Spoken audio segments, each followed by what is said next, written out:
നമസ്കാരം. നമസ്കാരം. അതായത് കേരളത്തിൽ ഇപ്പോൾ ഒരു പുതിയ റിപ്പോർട്ട് പ്രകാരം ഏകദേശം 34 മണ്ഡലങ്ങളിൽ ബി.ജെ.പി. രണ്ടാം സ്ഥാനത്ത് നിൽക്കുന്നു, ചില സ്ഥലങ്ങളിൽ ബി.ജെ.പി. മുന്നിൽ നിൽക്കുന്നു എന്നുള്ള വാർത്തകളാണ് പുറത്തു വരുന്നത്. ഈ കഴിഞ്ഞ തദ്ദേശ സ്വയംഭരണ തെരഞ്ഞെടുപ്പിൻ്റെ അടിസ്ഥാനത്തിലാണ് ഈ കാര്യം. ഈ സന്ദർഭത്തിൽ അടുത്ത ഇലക്ഷനിൽ ബി.ജെ.പിക്ക് എത്ര സീറ്റ് വരെ കിട്ടാൻ സാധ്യതയുണ്ടെന്നാണ് അങ്ങയുടെ ഒരു അറിവ്? എത്ര സീറ്റ് എന്ന് തീരുമാനിക്കേണ്ടത് സത്യത്തിൽ ജനങ്ങളാണ്.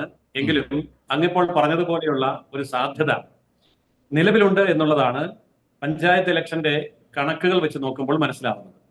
അതായത് 30നും 40നും ഇടയ്ക്ക് സീറ്റുകൾ ബി.ജെ.പിക്ക് ഇപ്പോൾ തന്നെ വോട്ടിന്റെ അടിസ്ഥാനത്തിൽ 30,000 40,000 കടന്ന മണ്ഡലങ്ങളുണ്ട്. അപ്പോൾ ആ മണ്ഡലങ്ങളിൽ ഒരു നേരിയ തോതിലുള്ള വർധനവ് ഉണ്ടായാൽ അവിടെ വിജയ സാധ്യത ഉണ്ട്. ശക്തമായ ത്രികോണ മത്സരമാണ് നടക്കുന്നതെങ്കിൽ മാത്രമാണ് ഇത് സാധിക്കുക. ഇന്ത്യ മുന്നണി എന്നുള്ള നിലയിൽ LDF-ഉം UDF-ഉം ഒന്നിച്ച് ബി.ജെ.പിയെ പരാജയപ്പെടുത്താനാണ് ശ്രമിക്കുന്നതെങ്കിൽ 51% വോട്ട് കിട്ടിയാൽ മാത്രമേ ബി.ജെ.പിക്ക് ജയിക്കാൻ കഴിയുകയുള്ളൂ. ഇന്നലെ ഹക്സർ, അതായത് ഇടതുപക്ഷ നിരീക്ഷകനായ അസ്കർ, ഏഷ്യാനെറ്റിൻ്റെ ചർച്ചയിൽ പറഞ്ഞൊരു കാര്യം, ഈ കൊല്ലം കോർപ്പറേഷൻ ഏരിയയിലടക്കം CPM-ൻ്റെ ശക്തിയുള്ള ഏരിയയിൽ ആണ് ബി.ജെ.പി. വിജയിച്ചിട്ടുള്ളതെന്നാണ്. അതായത് ഈഴവ വോട്ട് കൂടെ പ്രാധാന്യമുള്ള സ്ഥലങ്ങളെയൊക്കെ ബി.ജെ.പി. വിജയിക്കാൻ തുടങ്ങിയിരിക്കുന്നു എന്നാണ് പറയുന്നത്. ഇതൊരു മാറ്റമായിട്ട് കാണാൻ പറ്റുമോ? തീർച്ചയായിട്ടും അതൊരു മാറ്റമാണ്. കാരണം കേരളത്തിലെ ഏറ്റവും വലിയ ഹിന്ദു പാർട്ടി CPIM തന്നെയാണ്, ഒരു സംശയവുമില്ല ആ കാര്യത്തിൽ. അതായത് CPIM-ന്റെ 99% വോട്ടർമാരും പ്രവർത്തകരും ഹിന്ദുക്കളാണ്. അതുകൊണ്ട് ഏറ്റവും വലിയ ഹിന്ദു പാർട്ടി ആയിട്ടുള്ള CPIM-ൽ നിന്നാണ് ബി.ജെ.പിയിലേക്ക് കൂടുതൽ വോട്ടുകൾ വരാനുള്ള സാധ്യതയുള്ളത്. അതിന് ഇന്നത്തെ രാഷ്ട്രീയ പശ്ചാത്തലവും അനുകൂലമാണ്. കാരണം CPM-ന്റെ ധാർമ്മികത തകർന്നിരിക്കുന്നു. CPM ഇന്ന് വലിയൊരു വിഷമവൃത്തത്തിലാണ്. സ്വന്തം അണികളെ പോലും കാര്യങ്ങൾ പറഞ്ഞ് ബോധ്യപ്പെടുത്താൻ കഴിയുന്നില്ല. ആ സാഹചര്യത്തിൽ CPM-ൽ നിന്ന് ധാരാളം വോട്ടുകളും പ്രാദേശിക നേതാക്കളും ബി.ജെ.പിയിലേക്ക് എത്തിച്ചേർന്നുകൊണ്ടിരിക്കുന്ന സമയമാണ് ഇപ്പോൾ. അതായത് അപ്പം ഈ CPM-നെതിരെയുള്ള കടന്നാക്രമണമായിരിക്കും ഇനി കാണാൻ പോകുന്നത് എന്നർത്ഥം? അങ്ങനെ അർത്ഥമാക്കേണ്ടതില്ല. കാരണം CPM എന്നുള്ളതും കോൺഗ്രസ് എന്നുള്ളതും കേരളത്തിൽ മാത്രമാണ് ഒരു നാണയത്തിന്റെ രണ്ടു വശമായിട്ട് നിൽക്കുന്നത്. കേരളത്തിന് പുറത്ത് ഇവര് ഒരു നാണയത്തിന്റെ ഒരേ വശം തന്നെയാണ്. അതുകൊണ്ട് ഇപ്പോൾ ഏതൊരു വിഷയം എടുത്താലും അതിൽ CPM-ന്റെയും കോൺഗ്രസിന്റെയും, അതായത് LDF-ന്റെയും UDF-ന്റെയും ഒരു ആണ് കാണാൻ കഴിയുന്നത്. അതുകൊണ്ട് ഈ രണ്ട് മുന്നണികളെയും പരാജയപ്പെടുത്താതെ ബി.ജെ.പിക്ക് മുന്നോട്ട് വരാൻ കഴിയില്ല. അല്ല, CPM-നെതിരെയുള്ള ആരോപണങ്ങൾ, CPM-നെതിരെയുള്ള കേസുകൾ ഒക്കെ തന്നെ കൃത്യമായി നിയമപരമായിട്ട് നേരിടുമ്പോൾ അതിൻ്റെ ഗുണം കിട്ടുന്നത് കൃത്യമായിട്ട് ഈ അവസ്ഥയിൽ ബി.ജെ.പിക്കല്ലേ എന്നാണ് ഞാൻ ചോദിച്ചത്. ഇപ്പോഴത്തെ കേരളത്തിന്റെ അന്തരീക്ഷത്തിൽ നമ്മൾ നേരിട്ട് കണ്ടല്ലോ ശബരിമല ഇഷ്യൂ വന്നപ്പോൾ ശക്തമായി നേരിട്ടത് ബി.ജെ.പി. ആണെങ്കിലും വോട്ട് കിട്ടിയത് UDF-നാണ്. ഇത്തവണ പോലും ശബരിമലയിലെ സ്വർണ്ണ കൊള്ളയുമായി ബന്ധപ്പെട്ട വിഷയത്തിൽ UDF-ന് കാര്യമായി വോട്ട് കിട്ടുകയുണ്ടായി. അതായത് ഒരു CPM വിരോധം ശക്തമാകുന്ന സമയത്ത് പൊതുവെയുള്ള ഹിന്ദു വോട്ടർമാരുടെ ഇടയിൽ CPM-നെ തോൽപ്പിക്കുക എന്നുള്ള ഒരൊറ്റ അജണ്ടയാണ് വരിക. അപ്പോൾ പിന്നെ തോൽപ്പിക്കാൻ ഏറ്റവും എളുപ്പമുള്ളത് ആര്? അവിടെ വോട്ട് പോകുന്ന ഒരു സാധ്യത ഇവിടെയുണ്ട്. അത് മാത്രമാണോ? സ്വാഭാവികമായിട്ടും CPM-ന്റെ പിണറായി വിജയനെ സംരക്ഷിക്കുന്നത് ബി.ജെ.പി. ആണ് എന്നുള്ള ഒരു നിലപാട് പൊതുധാരണയായിട്ടുണ്ടല്ലോ, അതും കാരണമല്ലേ? കേരളത്തില് ഈ രണ്ട് കാര്യങ്ങളും അങ്ങോട്ടും ഇങ്ങോട്ടും ആരോപിക്കാറുണ്ട്. കോൺഗ്രസിനെ അനുകൂലമായ നിലപാട് ബി.ജെ.പിക്കുണ്ടെന്നും CPM-ന് അനുകൂലമായ നിലപാട് ബി.ജെ.പിക്കുണ്ടെന്നും ഇരു കൂട്ടരും പരസ്പരം ആരോപിക്കാറുണ്ട്. അതിന്റെ പൊള്ളത്തരം കേരളീയ സമൂഹം പതുക്കെ മനസ്സിലാക്കി വരുന്നു എന്നുള്ളതിന്റെ തെളിവാണ് ഇത്തവണ ഈ രണ്ട് ഭാഗത്തായിട്ട് CPM വിരുദ്ധ വോട്ടുകൾ സ്പ്ലിറ്റ് ചെയ്തു പോയത്. അല്ലായിരുന്നെങ്കിൽ UDF-ന് ഇതിനേക്കാൾ വലിയ മുന്നേറ്റം ഉണ്ടാകുമായിരുന്നു. അതായത് കോൺഗ്രസ് പറയും CPM-നെ ബി.ജെ.പി. സപ്പോർട്ട് ചെയ്യുന്നു, CPM പറയും കോൺഗ്രസിനെ ബി.ജെ.പി. സപ്പോർട്ട് ചെയ്യുന്നു. ഇത് അങ്ങോട്ടും ഇങ്ങോട്ടും പറയാൻ തുടങ്ങിയിട്ട് കുറെ നാളായി. ഇതിന്റെ യാഥാർത്ഥ്യം ജനങ്ങൾക്ക് മനസ്സിലായി വരുന്നുണ്ട്. അല്ല, ഞാൻ പറയുന്നത് നമ്മൾ ചില വസ്തുതകളുടെ അടിസ്ഥാനത്തിലല്ലേ നമ്മളെപ്പോലുള്ള ആളുകൾ സംസാരിക്കാൻ പറ്റൂ. അതിൽ പിണറായി വിജയൻ കുറേ കേസുകൾ പ്രതിയാണെന്നുള്ള കാര്യം ഏറ്റവും അധികം വിളിച്ചു പറഞ്ഞിട്ടുള്ളത് BJP തന്നെയല്ലേ? തീർച്ചയായിട്ടും തീർച്ചയായിട്ടും. എന്നോട് എന്തെങ്കിലും നടപടി ഉണ്ടായോ അദ്ദേഹത്തിൻ്റെ പേരിൽ? അതായത് ഈ നടപടികൾ എടുക്കുന്നതിനെ സംബന്ധിച്ചിടത്തോളം എല്ലാം BJP എന്ന രാഷ്ട്രീയ പാർട്ടിക്ക് എടുക്കാൻ പറ്റില്ല. കോടതി ചെയ്യേണ്ട നടപടി കോടതി എടുക്കണം, CBI ചെയ്യേണ്ടത് CBI ചെയ്യണം. അങ്ങനെ ഓരോ ഭരണഘടനാ സ്ഥാപനങ്ങൾക്കും അവരവരുടേതായിട്ടുള്ള റോളുണ്ട്. ഇപ്പോൾ തെരഞ്ഞെടുപ്പ് കമ്മീഷൻ ചെയ്യേണ്ടത് തെരഞ്ഞെടുപ്പ് കമ്മീഷൻ ചെയ്യണം. പക്ഷെ ഇവിടെ കേരളത്തിന്റെ പൊതു സമൂഹത്തിൽ ഉണ്ടാക്കിയിരിക്കുന്ന ഒരു നറേറ്റീവ് എല്ലാം BJPയുടെ ഉപകരണങ്ങളാണ് എന്ന മട്ടിലാണ്. അതായത് കോടതി BJPയുടെ കയ്യിലാണ്, CBI BJPയുടെ കയ്യിലാണ്, അന്വേഷണ സംവിധാനങ്ങൾ BJPയുടെ കയ്യിലാണ്. അപ്പൊ BJPക്ക് അങ്ങ് ചെയ്താൽ പോരെ? എന്താ പിണറായി വിജയനെ പിടിച്ചകത്തിടാത്തത്? എന്തുകൊണ്ടാണ് കയ്യാമം വെക്കാത്തത്? ഇതാണ് ചോദ്യം. ഈ ചോദ്യം ചോദിക്കുമ്പോൾ ഇവിടെ അതിനൊരു സംവിധാനമുണ്ട് എന്നുള്ളതിനെ മറച്ചു വെക്കുകയാണ് കേരളത്തിലെ മീഡിയ.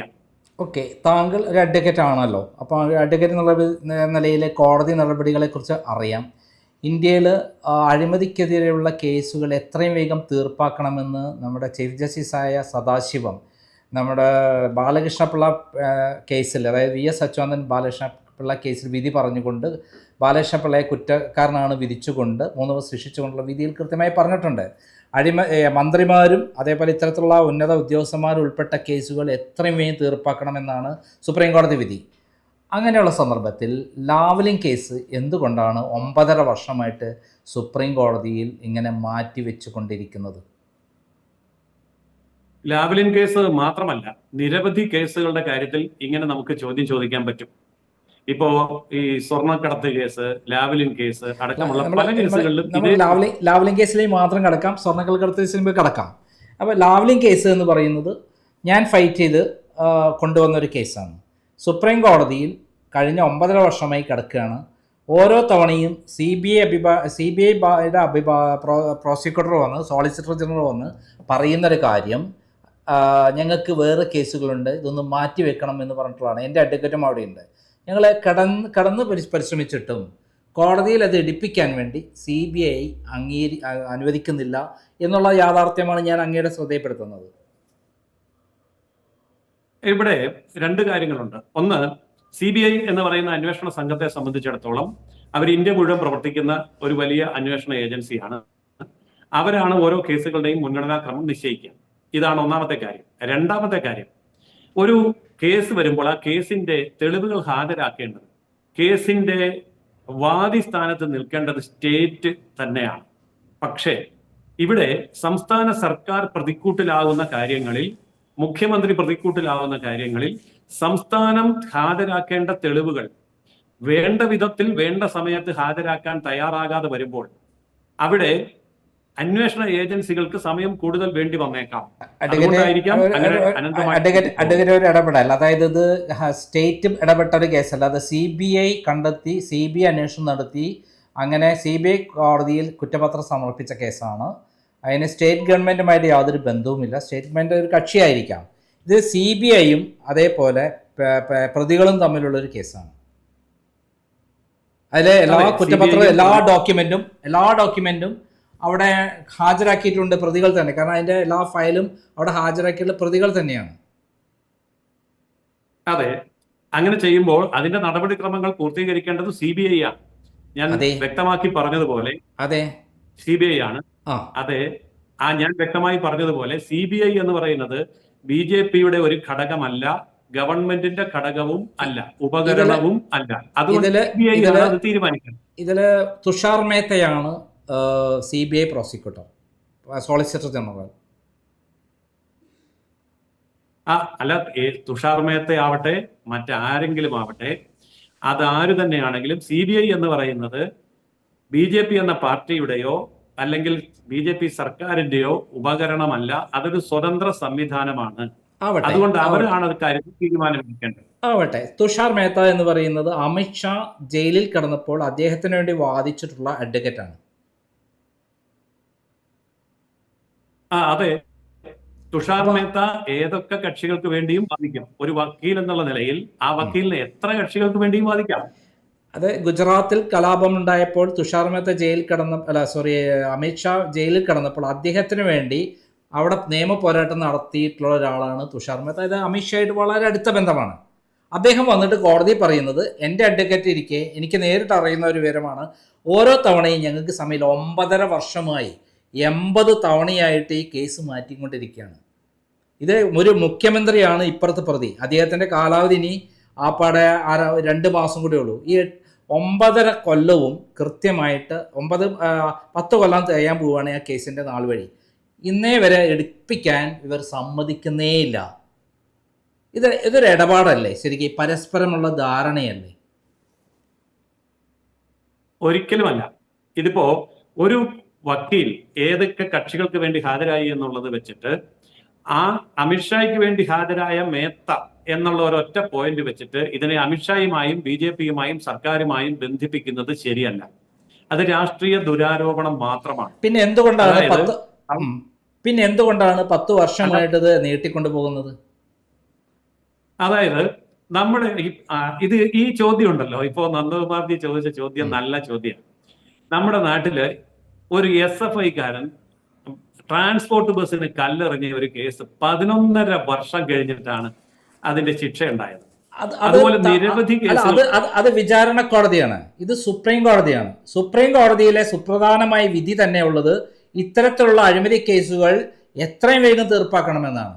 അതിന് ഞാൻ ഒരു ഉദാഹരണം പറഞ്ഞു. ചീഫ് ജസ്റ്റിസായ സദാശിവത്തിന്റെ Balakrishna Pillai VS Achuthan versus Balakrishna Pillai case മാത്രമേ ഞാനൊരു സൂചന പറഞ്ഞത്. നിരവധി കേസുകളുണ്ട്. ഇതിൽ പ്രത്യേകം പറയും, ഇത്തരത്തിൽ മുഖ്യമന്ത്രിമാരും അതിന് മന്ത്രിമാരും ഉൾപ്പെട്ട കേസ്, അഴിമതി കേസുകൾ എത്രയും വേഗം തീർപ്പാക്കണമെന്ന് പറയുന്ന സമയത്താണ് CBI വന്നിട്ട് അവിടെ കരയുന്നത് പിണറായിക്ക് വേണ്ടിയിട്ട്. CBIക്ക് ഈ പറഞ്ഞ സുപ്രീം കോടതിയുടെ വിധിയും നിർദ്ദേശവും മനസ്സിലാവാത്തത് കൊണ്ടല്ല, മനസ്സിലായിട്ടുണ്ടാവും എന്ന് ഞാൻ കരുതുന്നു. അല്ല, താങ്കൾക്ക് അതിന് കൃത്യമായൊരു മറുപടി പറയാൻ കഴിയുന്നില്ല എന്നാണ് ഞാൻ മനസ്സിലാക്കിയത്. എന്നുള്ള രൂപത്തിൽ താങ്കൾക്ക് അതിനൊരു വിശദീകരണം തരാൻ കഴിയുന്നില്ല എന്ന് തന്നെയാണ് ഞാൻ മനസ്സിലാക്കുന്നത്. ഇനി വേറൊരു കേസ് എടുക്കാം, നമ്മള് സ്വർണ്ണക്കളകൾ കേസ്. പോകരുത്.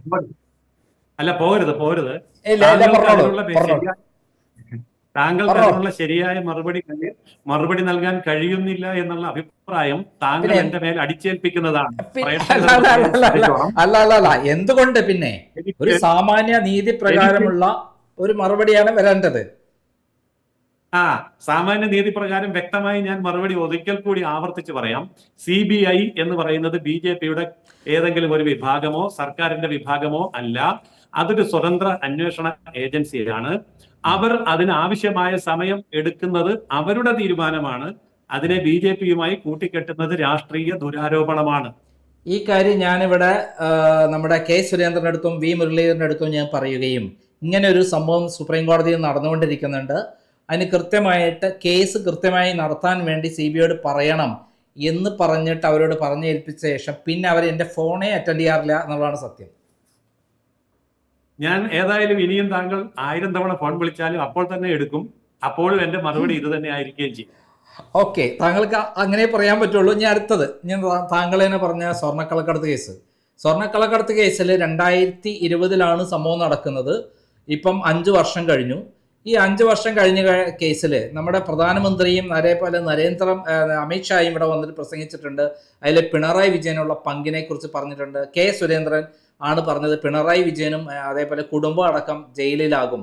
പക്ഷെ ഇന്നേ വരെ നയതന്ത്ര ബാഗേജിലുള്ള സ്വർണ്ണക്കള്ളക്കടത്ത് കേസിൽ പിണറായി വിജയന് നോട്ടീസ് വരുത്തി ചോദ്യം ചെയ്യുക പോലും ചെയ്തിട്ടില്ല എന്നുള്ളതാണ് നമ്മുടെ കസ്റ്റംസിന്റെ മുന്നിലുള്ള കേസിന്റെ കാര്യത്തിൽ ഉള്ളത്. അതെന്താണ്? അത് ഞാൻ നേരത്തെ പറഞ്ഞു തുടങ്ങിയ ആ കാര്യം തന്നെയാണ് അതിന്റെ മറുപടി. അതായത് ഇവിടെ പിണറായി വിജയന്റെ എതിരായിട്ടുള്ള തെളിവുകൾ ഹാജരാക്കേണ്ടത് പിണറായി വിജയന്റെ സംസ്ഥാനത്തിനകത്തുള്ള അന്വേഷണ സംവിധാനങ്ങളും പോലീസും സ്പെഷ്യൽ ബ്രാഞ്ചും അടക്കമുള്ള ആൾക്കാരാണ്. അവരെ സംബന്ധിച്ചിടത്തോളം പിണറായി വിജയനെ സംരക്ഷിക്കാൻ കഴിയുന്ന ഒരു നിലപാടെടുക്കാനേ പറ്റൂ. കാരണം അവരുടെ കീഴിലാണല്ലോ ഈ പോലീസ് അന്വേഷണ സംവിധാനങ്ങൾ. ഇതുപോലെയല്ലല്ലോ കോടതി, ഇതുപോലെയല്ലല്ലോ CBI. അല്ല, ഇത് കസ്റ്റംസ് ആണ് അന്വേഷിക്കുന്നത്. അന്വേഷിക്കുമ്പോൾ അതെ, കസ്റ്റംസ് സെൻട്രൽ ഗവൺമെന്റിന്റെ കീഴിലുള്ള കസ്റ്റംസ് അന്വേഷിക്കുമ്പോൾ അതിനാവശ്യമായിട്ടുള്ള മറ്റ് എവിഡൻസുകൾ കൊടുക്കേണ്ട ചുമതല ഇവിടെയുള്ളവർക്കുണ്ട്. അവിടെയും വീഴ്ച വരാം. ഞാൻ അല്ല, പറഞ്ഞത് കസ്റ്റംസ് ഹൈക്കോടതിയിൽ ഫയൽ ചെയ്ത അഫിഡവിറ്റിൽ പറയുന്നത് പിണറായി വിജയൻ അടക്കമുള്ള ആൾക്ക് ഇതിന് പങ്കുണ്ട്, സ്വപ്നയുടെ രഹസ്യമൊഴി അടക്കമുണ്ടെന്ന് കൃത്യമായി കോടതിയിൽ മൊഴി ഇത് കൊടുത്തിട്ടുണ്ട്, അഫിഡവിറ്റ് കൊടുത്തിട്ടുണ്ട്, അതിന്റെ രേഖ എൻ്റെ അടുത്തുണ്ട്. ഓക്കെ, ഈ പറഞ്ഞ കാര്യത്തിൽ അതിന്റെ തീരുമാനമെടുക്കേണ്ട ഏജൻസികളും കോടതികളും ആണ് അതിൽ അന്തിമമായ തീരുമാനം പറയേണ്ടത്. അതിൽ BJPക്കോ BJP ഗവൺമെന്റിനോ യാതൊരു പങ്കുമില്ല. അല്ല, ഇതിലെ കസ്റ്റംസ് എന്ന് പറയുന്നത് കേന്ദ്ര ഗവൺമെന്റ് കീഴിലുള്ളതാണ്. ഇതില് നമ്മുടെ അമിത്ഷായും നരേന്ദ്രമോദിയും ഇവിടെ ഒന്ന് പ്രസംഗിച്ചിട്ടുണ്ട്. പിണറായി വിജയന്റെ ഓഫീസിന് ഇതിൽ പങ്കുണ്ട് എന്ന് കൃത്യമായി പറഞ്ഞിട്ടുണ്ട്. അവർക്ക് അടക്കം പിണറായി വിജയന്റെ പങ്കാളിത്തത്തെ കുറിച്ച് കൃത്യമായിട്ട് അറിയാം. മാത്രമല്ല സംസ്ഥാന BJP പ്രസിഡന്റിനും അറിയാം. ഇപ്പൊ സംസ്ഥാന BJP പ്രസിഡന്റോ അഖിലേന്ത്യാ BJP പ്രസിഡന്റോ അമിത്ഷായോ ആര് പറഞ്ഞാലും അത് ആ പറയുന്ന പത്രപ്രസ്താവനകളുടെ അടിസ്ഥാനത്തിൽ ഒരു കോടതിക്ക് തീരുമാനമെടുക്കാൻ സാധ്യമല്ല. കോടതി അതിന്റെ കൃത്യമായിട്ടുള്ള തെളിവുകളും അതിന്റെ എവിഡൻസ് മറ്റെല്ലാ സർക്കംസ്റ്റാൻസസും വിലയിരുത്തിയതിനു ശേഷം മാത്രമേ തീരുമാനം എടുക്കുകയുള്ളൂ. അത് സമയമാകുമ്പോൾ കോടതി എടുക്കും. അതായത് 5 വർഷം കഴിഞ്ഞു. 164 സ്റ്റേറ്റ്മെന്റ് സ്വപ്നയുടേത് കൊടുത്തിട്ട് ഏകദേശം എനിക്ക് തോന്നുന്നു 4 വർഷം കഴിഞ്ഞു. 4 വർഷത്തിൽ കൃത്യമായിട്ട് അതിൽ പിണറായി വിജയൻ വേണ്ടിയിട്ടാണ് 30ഓളം തവണ ഈ നയതന്ത്ര ബാഗേജിലൂടെ സ്വർണവും ബിരിയാണി ചെമ്പും വഴിയും ഒക്കെ സ്വർണം കടത്തിയിട്ടുള്ളതും അതിന്റെ വ്യക്തമായ എല്ലാ രേഖകളും അവർ കോടതിയിൽ കൊടുത്തിട്ടുണ്ട്. 5 വർഷമോ 4 വർഷമോ 10 വർഷമോ എന്ന് പറയുന്നത് കോടതിയുടെ മുമ്പിൽ ഒരു കാലയളവല്ല. അയോധ്യ കേസ് ഇതിനേക്കാളൊക്കെ വലിയ കേസായിരുന്നു. അത് 50 വർഷം കഴിഞ്ഞ് 60 വർഷം ആകുമ്പോഴത്തേക്കാണ് അതിൽ തീരുമാനം ഉണ്ടായത്. അപ്പോ അത്രയും വലിയ കേസല്ലല്ലോ ഇതൊന്നും. അല്ല, ഇത് അതുപോലെയുള്ള കേസല്ല. ഇത് നേരിട്ട് തെളിവ് മുന്നിൽ എത്തിയിരിക്കുന്നു. ആ അടുത്ത സ്റ്റെപ്പ് ഇപ്പം നമ്മൾ ശബരിമല കേസ് നടക്കുന്ന കണ്ടില്ലേ, 1 by 1 അന്വേഷണം നടക്കുന്നുണ്ട്. ഇതിൽ അവിടെ വെച്ച് സ്റ്റെക്കായി, പിന്നെ അങ്ങോട്ട് അന്വേഷണമില്ല. 2020-21 വരെയുള്ള അന്വേഷണം, പിന്നെ അങ്ങോട്ട് അന്വേഷണമില്ല. ശിവശങ്കർ അറസ്റ്റ് ചെയ്ത ശേഷം പിന്നെ മുന്നോട്ട് അന്വേഷണമില്ല. കൃത്യമായിട്ട് മൊഴികളും എല്ലാ രേഖകളും ഗവൺമെന്റ് കൈവശമുണ്ട്, കസ്റ്റംസിന്റെ കൈവശമുണ്ട്. അത് തന്നെയാണ് ഞാൻ പറഞ്ഞത്. അവിടെ എന്ത് കാര്യമാണ് ഏത് നിലവാരത്തിലാണോ ഇപ്പോൾ നിൽക്കുന്നത് അതിൽ നിന്ന് മുന്നോട്ടുള്ള സ്റ്റെപ്പ് എടുത്തുകൊണ്ട് അന്തിമ വിധിയിലേക്ക് വരേണ്ടത് കോടതിയാണ്, സർക്കാരല്ല. കോടതിയുടെ അന്വേഷണ ഏജൻസി ആണ് അന്വേഷിക്കേണ്ടത്. അത് അന്വേഷിക്കുന്നില്ല. അതാണ് എന്റെ ചോദ്യം. ഏജൻസി അന്വേഷണ ഏജൻസി സർക്കാരിന്റെ ഉപകരണമല്ല, പാർട്ടിയുടെ ഉപകരണമല്ല. അങ്ങനെ ഇടപെടാൻ സർക്കാരും പാർട്ടിയും ഉദ്ദേശിക്കുന്നില്ല. അവർ സ്വതന്ത്രമായിട്ട് അത് ചെയ്തോട്ടെ. അതിന്റെ കാലതാമസം എന്ന് പറയുന്നത് ആവട്ടെ. അത് താങ്കൾ റിപ്പീറ്റ് ചെയ്ത് പറഞ്ഞു. അടുത്ത ഒരു ചോദ്യം എന്താ വെച്ചാൽ ഡോളർ, ഇവിടുന്ന് ഡോളർ റിവേഴ്സ് ഹവാല കേസിൽ കൃത്യമായിട്ട് തെളിവ് മൊഴിയും ഒക്കെ രഹസ്യമൊഴി അടക്കം മുന്നിലുണ്ട്. പിണറായി വിജയനെതിരെയും മകൾക്കെതിരെയും ശിവശങ്കറിനെതിരെയും എല്ലാം തന്നെ. അതിലും യാതൊരു നടപടിയും ഇതുവരെ വന്നു കണ്ടില്ല 5 വർഷമായിട്ട്. അല്ല, ഇപ്പൊ താങ്കൾ ചോദിക്കുന്ന ഈ കാര്യങ്ങളൊക്കെ വളരെയേറെ ഗൗരവമുള്ള കാര്യമാണ്, പ്രസക്തമായ കാര്യമാണ്. അതോടൊപ്പം തന്നെ പ്രസക്തവും ഗൗരവമുള്ളതാണ് ഇന്ത്യയിൽ കെട്ടിക്കിടക്കുന്ന കോടിക്കണക്കിന് കേസ്. ഈ കേസുകളിലൊക്കെ അതാവട്ടെ, ഇതിപ്പം നമ്മുടെ മുഖ്യമന്ത്രി തെളിവില്ലാത്തൊരു സാധനമല്ല നമ്മളെ മുന്നിലുള്ളത്. നമ്മളെ തെളിവുള്ള നേരിട്ട് 164 സ്റ്റേറ്റ്മെന്റ് അടക്കമുള്ള കാര്യത്തിലാണ് പിണറായി വിജയനെ ചോദ്യം ചെയ്യാൻ പോലും വിളിക്കാത്തത്, മകളെ ചോദ്യം ചെയ്യാൻ വിളിക്കാത്തത്, മകനെ ചോദ്യം ചെയ്യാൻ വിളിക്കാത്തത് ഉള്ള കാര്യമാണ് ഞാൻ സൂചിപ്പിക്കുന്നത്. തെളിവുണ്ടോ ഇല്ലയോ, കൊടുത്തിരിക്കുന്ന തെളിവുകൾ മതിയായ തെളിവുകളാണോ എന്നൊക്കെ തീരുമാനിക്കേണ്ടത് നമ്മൾ ആരുമല്ല, അത് കോടതിയാണ്. അത് കോടതി തീരുമാനിച്ചോട്ടെ. ഞാൻ പറഞ്ഞത് ഇതാണ്, ഇന്ത്യയിലെ കെട്ടിക്കിടക്കുന്ന കോടിക്കണക്കിന് കേസുകളിൽ 20, 30, 40 വർഷം പഴക്കമുള്ള കേസുകളുണ്ട്. ഈ ശബരിമല കേസ് പോലെ വളരെ പ്രധാനപ്പെട്ടതാണല്ലോ ഈ കേസെല്ലാം. കാരണം ഒരു മുഖ്യമന്ത്രിയാണ് ഒരു മാഫിയ തലവനായിട്ട് ഇത്തരം കാര്യങ്ങൾ ചെയ്യുന്നത് എന്ന് അമിത്ഷായും അതുപോലെ നരേന്ദ്രമോദിയും വന്ന് പ്രസംഗിച്ചുള്ള സ്ഥലത്താണ് ഈ കാര്യങ്ങളെ ഗൗരവം കിടക്കുന്നത്.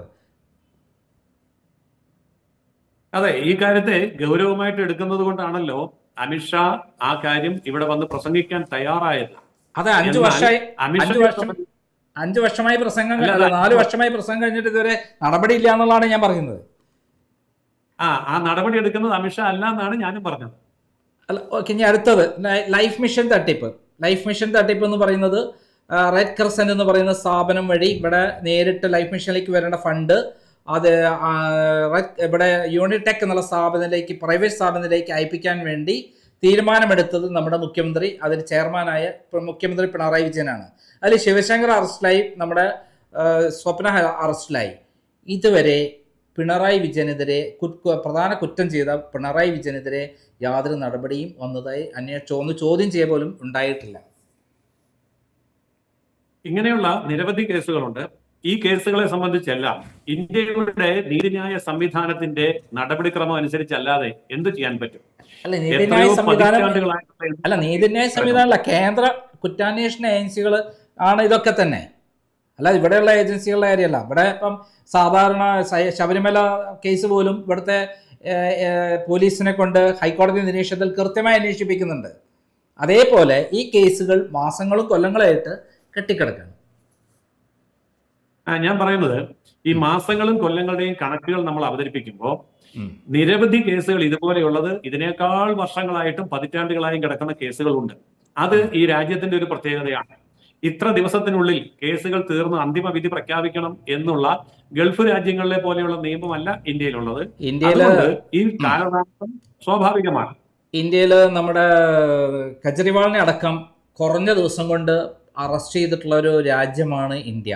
മുഖ്യമന്ത്രി ശ്രീ പിണറായി വിജയനെതിരെയുള്ള കേസുകൾ മാത്രം, ഇത് മാത്രമല്ല വീണ്ടും നിരവധി കേസുകൾ മുന്നിലുണ്ട്, ഞാൻ അതിലേക്ക് കടക്കുന്നില്ല. അപ്പം ഈ ഇത്തരം കേസുകളിലെല്ലാം തന്നെ അദ്ദേഹവുമായിട്ട് കേസുകൾ വെച്ച് പരസ്പരമുള്ള അദ്ദേഹത്തെ ബ്ലാക്ക്മെയിൽ ചെയ്ത് അദ്ദേഹത്തെ ഉപയോഗിച്ച് വോട്ട് മറച്ച് ഒരു കച്ചവടമല്ലേ BJP ചെയ്യുന്നത് യഥാർത്ഥത്തിൽ ഇവിടെ? അതല്ല, ഇത് കള്ളന്മാര് രണ്ടു തരമുണ്ട്. നമ്മൾ പണ്ട് പോലെ പറയും പഠിച്ച കള്ളൻ. ഈ പഠിച്ച കള്ളനും പഠിക്കാത്ത കള്ളനും രണ്ടു തരാണ്. കേജ്രിവാൾ പഠിക്കാത്ത കള്ളനും പിണറായി പഠിച്ച കള്ളനുമാണ്. അതുകൊണ്ട് ഈ രണ്ടുപേരോടുള്ള സമീപനത്തിൽ സമയത്തിന് വ്യത്യാസം വരും. ഇതിലൊരിക്കലും രാഷ്ട്രീയമായിട്ടുള്ള ഏതെങ്കിലും ഒരു ധാരണയല്ല ഇതിന്റെ പിന്നിലുള്ളത്. പിന്നെ എന്താണ് അല്ലാതെ ഉള്ളത്? പിണറായിക്ക് മാത്രം എന്താണ് ഇത്ര പ്രത്യേകത? കാരണം ഈ ഷോൺ ജോർജ് പോലും ഫൈറ്റ് ചെയ്ത CMRL കേസ് പോലും അട്ടിമറിക്കപ്പെട്ടു. അദ്ദേഹം എന്നോട് പറഞ്ഞത് 3 മാസത്തിനുള്ളിൽ പിണറായി വിജയൻ അറസ്റ്റ് ചെയ്യുമെന്ന് പറഞ്ഞ ഒരാളാണ് ഷോൺ ജോർജ്. അവസാനം ഞാൻ പറഞ്ഞു നടക്കില്ല, ലാവ്ലിൻ കേസിൽ പിണറായി വിജയനെ രക്ഷിക്കുന്നത് എനിക്കറിയാം നേരിട്ട്, നിങ്ങൾക്ക് ഒന്നും ചെയ്യാൻ പറ്റില്ല എന്ന് പറഞ്ഞ് ഞാൻ അദ്ദേഹത്തോട് പറഞ്ഞു. മാസങ്ങളും കൊല്ലങ്ങളും അത് കഴിഞ്ഞു. ഇങ്ങനെയുള്ള എല്ലാ കേസുകളും വെച്ചിട്ട് ഒരു അട്ടിമറി, അങ്ങനെയുള്ള ഒരു അഡ്ജസ്റ്റ്മെന്റിന്റെ ഭാഗമായിട്ടല്ലേ BJPയെ വിജയിപ്പിച്ചു കൊടുക്കണം എന്നുള്ള അഡ്ജസ്റ്റ്മെന്റ് ഭാഗമായിട്ടല്ലേ തിരുവനന്തപുരം കോർപ്പറേഷനിൽ CPM വോട്ട് ചെയ്ത് 10-16 സീറ്റുകളിൽ വിജയിപ്പിച്ച് അവിടെ കോർപ്പറേഷനിൽ ഭൂരിപക്ഷം ഉണ്ടാക്കി തന്നത്? അങ്ങനെയാണെങ്കിൽ പന്തളത്ത് എന്തുകൊണ്ട് അങ്ങനെ സഹായിച്ചില്ല? പന്തളത്ത് BJP എടുത്തത് തിരിച്ചു പിടിച്ചില്ലേ? CPM തിരിച്ചു പിടിച്ചില്ലേ? അല്ല, അതുപോലെ പല സ്ഥലങ്ങളിൽ ഇത്തവണ നേരത്തെ വന്നൊരു കാര്യം, തൃശ്ശൂരും തിരുവനന്തപുരം കോർപ്പറേഷനും BJPക്ക് അനുകൂലമായി പിടിച്ചു കൊടുക്കണം എന്നുള്ള ധാരണയായിരുന്നു അമിത്ഷായും ഇവരും തമ്മിലുണ്ടായത് എന്നുള്ളതാണ് പുറത്തു വന്ന വിവരം. അതിൽ തൃശ്ശൂരിൽ അവിടെ സുരേഷ് ഗോപിക്ക് എതിരെ ഉണ്ടായിരുന്ന ഒരു വികാരം കൊണ്ടാണ് തോറ്റതെങ്കിൽ ഇവിടെ കൃത്യമായിട്ട് 16 CPMന്റെ വാർഡുകളിൽ BJPയെ വിജയിപ്പിച്ചു കൊടുത്തെന്നുള്ള റെക്കോർഡ് തന്നെ ഏകദേശം കൃത്യമായിട്ടുണ്ട്. അല്ല, അങ്ങനെ ഉണ്ടായിരുന്നെങ്കിൽ ഈ റെക്കോർഡുകളെല്ലാം ഈ ഇലക്ഷന്റെ റിസൾട്ട് വരുന്നതിന് മുമ്പ് ഒന്ന് പുറത്തിറക്കാമായിരുന്നല്ലോ. ഇലക്ഷൻ റിസൾട്ട് വന്നു കഴിയുമ്പോൾ ഇലക്ഷൻ റിസൾട്ട് വന്നു കഴിയുമ്പോൾ അവിടെ തോറ്റത് ധാരണയാണ്, ഇവിടെ ജയിച്ചത് ധാരണയാണ്, ഇടതുപക്ഷ BJP സഖ്യമാണ് എന്ന് പറയുന്ന ഈ കഴിവ് ഇലക്ഷൻ റിസൾട്ടിന് മുമ്പേ പറയുന്നതാണെങ്കിൽ നമുക്ക് പിന്നെയും കൊള്ളാം. ഇലക്ഷൻ റിസൾട്ടിന് മുമ്പേ പറയുകയാണ്. ഈ ഇലക്ഷന് മുമ്പ് തന്നെ ഞാൻ ഈ കാര്യം പറഞ്ഞിട്ടുള്ള ഒരാളാണ്. ഞാൻ ഇങ്ങനെ കിട്ടിയ വിവരം തിരുവനന്തപുരവും തൃശ്ശൂരും കോർപ്പറേഷൻ നിർബന്ധമായിട്ടും വിജയിപ്പിച്ചു കൊടുക്കണം എന്നുള്ള ധാരണയാണ് പിണറായി വിജയന് കൊടുത്തിട്ടുള്ളത്. കഴിഞ്ഞ തവണ സുരേഷ് ഗോപിയെ വിജയിപ്പിച്ചിട്ടുള്ള തൃശ്ശൂരിലും ഇതേപോലെ ധാരണയുണ്ടായിരുന്നു എന്ന് പറഞ്ഞിട്ടുള്ള ചില വിവരങ്ങൾ അടിസ്ഥാനം ഞാൻ പറഞ്ഞിട്ടുണ്ട്. എന്നിട്ടും തൃശ്ശൂർ എന്തുകൊണ്ട് അത് ശരിയായില്ല? എന്തുകൊണ്ട് തിരുവനന്തപുരത്തും ശരിയായില്ല? തിരുവനന്തപുരത്ത് നേരിയ ഭൂരിപക്ഷം ഒരു സ്വതന്ത്രനെ കിട്ടിയതുകൊണ്ടല്ലേ രക്ഷപ്പെട്ടത്. ഇടതുപക്ഷം സഹായിക്കുകയാണെങ്കിൽ ഭൂരിപക്ഷം കിട്ടേണ്ടതല്ലേ? അതന്നെ എല്ലാ ധാരണകളും അണികൾ അംഗീകരിക്കണ്ടേ? അണികൾ അംഗീകരിച്ചാലല്ലേ CPMനെ വിജയിപ്പിച്ചു കൊടുക്കണം എന്ന് പറഞ്ഞാൽ BJPയിലെ അണികൾ എല്ലാവരും വോട്ട് ചെയ്യോ? അതിലെ BJPയെ വിജയിപ്പിച്ചു കൊടുക്കണം എന്ന് പറഞ്ഞാൽ എല്ലാ അണികളും റെഡിയാകുമോ? ഈ ചോദ്യം തന്നെയാണ് എനിക്ക് താങ്കളോടും കേരളത്തിന്റെ പൊതുസമൂഹത്തോടും ചോദിക്കാനുള്ളത്. ഈ BJP കോൺഗ്രസുമായി സഖ്യമാണ്, CPM-ഉമായിട്ട് സഖ്യമാണെന്ന് ഇവിടുത്തെ മാധ്യമങ്ങൾ പ്രചരിപ്പിക്കുമ്പോൾ ഇപ്പോ ശ്രീ നന്ദകുമാർജി പറഞ്ഞ അതേ കാര്യം തന്നെയാണ് എനിക്ക് ചോദിക്കാനുള്ളത്. CPM-ന്റെ അണികളും BJP-യുടെ അണികളും ഇങ്ങനെ പറഞ്ഞാൽ ഉടനെ അങ്ങ് തിരിച്ചും മറിച്ച് വോട്ട് ചെയ്യാമോ? ചെയ്യില്ലല്ലോ, വളരെ വ്യക്തമാണല്ലോ. അല്ല, ഇല്ലാത്തത് കൊണ്ടാണ് അവരുടെ എല്ലാ പദ്ധതികളും പൂർണ്ണമായി ചില കാര്യങ്ങൾ മാത്രം ഭാഗികമായി വിജയിച്ചുകൊണ്ടിരിക്കുന്നത് എന്നുള്ളതാണ് എൻ്റെ വാദം. അത് നല്ല വാദമാണ്. ഇപ്പോൾ താങ്കൾ പൂർണ്ണത്തിൽ നിന്ന് ഭാഗികത്തിലേക്ക് വന്നല്ലോ. ഇനി പൂർണ്ണം എന്ന് ഞാൻ പറഞ്ഞിട്ടില്ല. പൂർണ്ണം എന്നല്ല, അവർ പ്ലാൻ ചെയ്യുന്നു, എല്ലാം നടക്കുന്നില്ലല്ലോ. പക്ഷേ എൻ്റെ മുന്നിലുള്ള കാര്യം, പിണറായി വിജയന്റെ കുടുംബത്തിനെതിരെയുള്ള ഒരു കേസും ഇന്നേ വരെ BJP-യുടെ കീഴിലുള്ള കേന്ദ്ര ഗവൺമെന്റിന് കീഴിലുള്ള കുറ്റാന്വേഷണ ഏജൻസികൾ തുടക്കത്തിലുണ്ടായ മാതിരി അവിടെ പൂട്ടിവെച്ചു എന്നല്ലാതെ ഒന്നും ഇതുവരെ നടപടി ഉണ്ടായിട്ടില്ല. കാരണം അതിൽ എന്തെങ്കിലും നടപടി ഉണ്ടായിരുന്നെങ്കിൽ നമുക്ക് വിശ്വസിക്കാമായിരുന്നു ഇവർ തമ്മിൽ അഡ്ജസ്റ്റ്മെന്റ് ഒന്നുമില്ല എന്നുള്ള കാര്യം. സത്യമല്ലേ? അല്ല, കേസിന്റെ നടപടിക്രമങ്ങളുടെ അടിസ്ഥാനത്തിൽ ഇത്തരം ആശയങ്ങൾ പ്രചരിപ്പിക്കാൻ വളരെ എളുപ്പമാണ്. മീഡിയ വളരെ സമർത്ഥമായിട്ട് ഇത് ചെയ്യുന്നുണ്ട്. പക്ഷേ ഈ തരം പ്രചരണങ്ങൾ കൊണ്ട് BJP-യെ ഏതെങ്കിലും ഒരു പാളയത്തിൽ അല്ലെങ്കിൽ ഇടതുപക്ഷത്തിലോ വലതുപക്ഷത്തിലോ കെട്ടാൻ ശ്രമിച്ചാൽ അത് വിജയിക്കില്ല എന്നുള്ളതിന്റെ തെളിവ് കൂടിയാണ് ഇത്തവണത്തെ പഞ്ചായത്ത് ഇലക്ഷന്റെ റിസൾട്ട്. പഞ്ചായത്ത് ഇലക്ഷന് മൊത്തം 5% വോട്ട് കുറഞ്ഞില്ലേ? ആ വോട്ട് കുറഞ്ഞതിന്റെ കണക്ക് ഞാൻ മറ്റൊരു ചാനലിൽ പറഞ്ഞു, ഇവിടെയും പറയാം. അതായത് ഈ വോട്ടിന്റെ കണക്കെടുക്കുന്നത് എങ്ങനെയാണ്? വോട്ടിന്റെ കണക്കെടുക്കുന്നത് കോർപ്പറേഷൻ, നമുക്കൊരു കാര്യം ചെയ്യാം, അതിനെക്കുറിച്ച് വളരെ വിശദമായി അടുത്ത വീഡിയോ ചെയ്യാം. ഇപ്പൊ നമ്മളെ ഈ ചർച്ചയിൽ അങ്ങ് പറയുന്നത് അങ്ങനെ ധാരണയില്ല എന്നുള്ള സമീപനം തന്നെ പറഞ്ഞുകൊണ്ട് അടുത്ത ചർച്ചയിൽ നമുക്ക് വിശദമായി സംസാരിക്കാം. നന്ദി, നമസ്കാരം.